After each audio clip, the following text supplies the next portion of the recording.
الشمس اليوم شديدة الحرارة. سأذهب إلى مرعى العشب الأخضر وآكل حتى تمتلئ بطني، ثم أشرب من بركة الماء حتى يثقل وزني. وأنا أيضا. وبعدها أستحم في بركة الطين التي بجوار المرعى. وأنا أيضا. لقد سئمت من أسلوب المتعالي.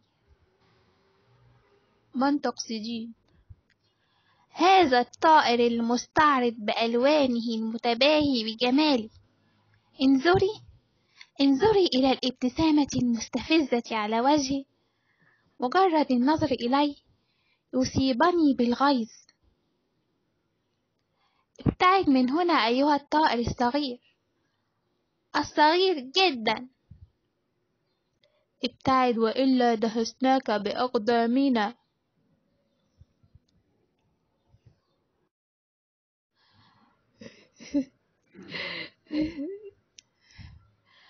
هذا هو اليوم الرابع على التوالي والطائر الصغير لم يظهر لنا. لطالما كنا ناكري الجميل معه. ماذا سنفعل الآن؟ أحس بألم شديد في قدمي وحكة في أذني. وأنا أيضا أحس بقرص في ظهري.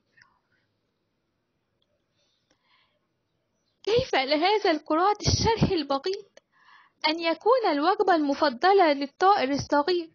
ليته يعود فيأكله ويخلصنا منه.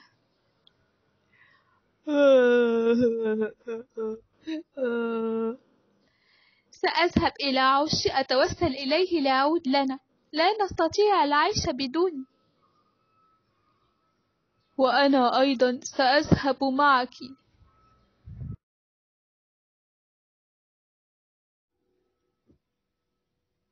هذا هو بيت الطائر.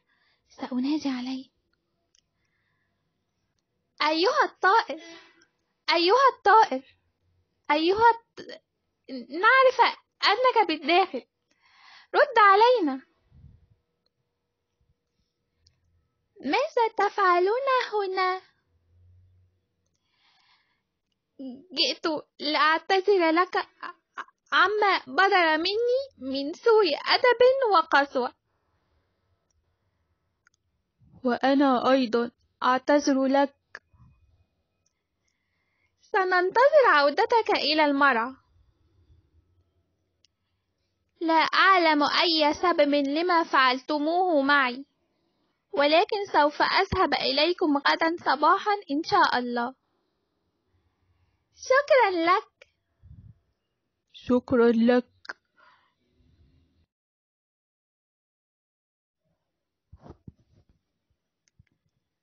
صباح الخير.